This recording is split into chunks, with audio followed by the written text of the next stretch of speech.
ഈശോമിശിഹായ്ക്ക് സ്തുതിയായിരിക്കട്ടെ.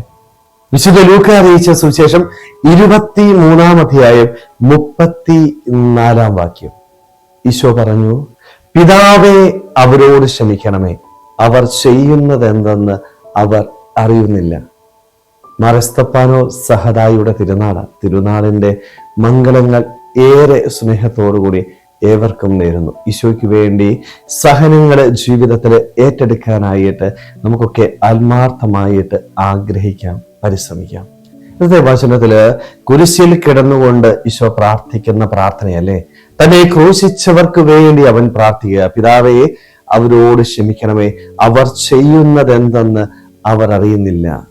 ഈ ഒരു വചനത്തിലൂടെ, ഈ ഒരു പ്രവൃത്തിയിലൂടെ എൻ്റെ ഈശോ എന്നെ ഓർമ്മിപ്പിക്കുന്ന ഒരു കാര്യം, ജീവിതത്തിൽ ക്ഷമിക്കാനായിട്ട് നമ്മൾ തയ്യാറാവണം. പക്ഷെ ഇന്ന് നമുക്കൊക്കെ ഏറ്റവും കുറഞ്ഞു പോകുന്നതും ഇതേ ക്ഷമ തന്നെയല്ലേ. ഒത്തിരിയേറെ വിദ്വേഷം നമ്മുടെ ഉള്ളിലുണ്ട്. പലരോടും വൈരാഗ്യം മനസ്സിൽ വെച്ചുകൊണ്ട് ജീവിക്കുന്ന വ്യക്തികളായിട്ട് നമ്മൾ മാറിയ ഒത്തിരിയേറെ പേരെ നമ്മുടെ ജീവിതത്തിൽ നമ്മൾ മാറ്റി നിർത്തിയിട്ടുണ്ട്. നമ്മുടെ ജീവിതത്തിൽ ലഭിച്ച മുറിവുകളായിരിക്കാം, ഒരുപക്ഷെ മറ്റുള്ളവര് നമ്മളോട് പറഞ്ഞ വാക്കുകളായിരിക്കാം, സ്നേഹിച്ചിട്ടും സ്നേഹിച്ചവർ തള്ളിപ്പറഞ്ഞ് നമ്മുടെ കുറ്റം പറഞ്ഞു പോയ നിമിഷങ്ങളെ ഓർത്തുള്ള വേദനയിൽ നീറി കരയുന്ന സാഹചര്യങ്ങളായിരിക്കാം. ഇങ്ങനെ ഒത്തിരിയേറെ വിഷമങ്ങളും വേദനകളും നമ്മുടെ ഉള്ളിലുണ്ട്. അതുകൊണ്ട് പലരോടും വൈരാഗ്യം നമ്മുടെ മനസ്സിൽ ഇങ്ങനെ കാത്തു സൂക്ഷിച്ചേക്കുക. ഒത്തിരിയേറെ പേരെ നമ്മുടെ ജീവിതത്തിൽ നമ്മളിങ്ങനെ മാറ്റി നിർത്തിയേക്കുക. എന്നാൽ ഈശോ ഇന്ന് നമ്മളോട് പറയുന്നത്, മോനെ നീ ഒന്ന് ക്ഷമിക്കാനായിട്ട്. എളുപ്പമുള്ള കാര്യമല്ല കേട്ടോ, ഒരിക്കലും എളുപ്പമുള്ള കാര്യമായിട്ട് ഇത് കാണരുത്.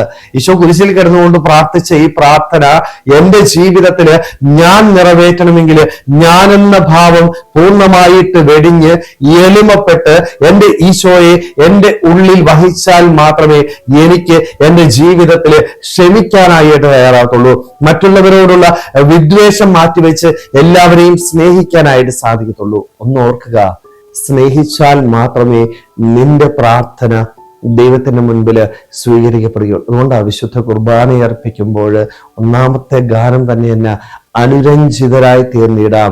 ഒരേ മനസ്സോടുകൂടി, അനുതപിക്കുന്ന ഹൃദയത്തോടുകൂടി, അനുരഞ്ജനത്തോടുകൂടി നീ ദൈവസന്നിധിയിൽ വന്ന് പ്രാർത്ഥിച്ചാലേ നിന്റെ പ്രാർത്ഥന ദൈവത്തിന്റെ മുൻപിൽ സ്വീകരിക്കപ്പെടുകയുള്ളൂ. ഇല്ല എങ്കിൽ ആ പ്രാർത്ഥന തിരസ്കരിക്കപ്പെടും. അതുകൊണ്ടാ പറയുന്നല്ലേ, ബലിയർപ്പിക്കാൻ പോകുമ്പോൾ പോലും ആർക്കെങ്കിലും നിന്നോട് വിരോധമുണ്ടെങ്കിൽ പോലും നീ ബലിവസ്തു അവിടെ വെച്ചിട്ട് പോയി അവരോട് രമ്യതപ്പെടുക, പിന്നീട് വന്ന് ബലിയർപ്പിക്കുക. സ്നേഹമുള്ളവരെ, നമ്മുടെയൊക്കെ ജീവിതത്തിൽ ഈ ഒരു മനോഭാവം ഉണ്ടാവണം.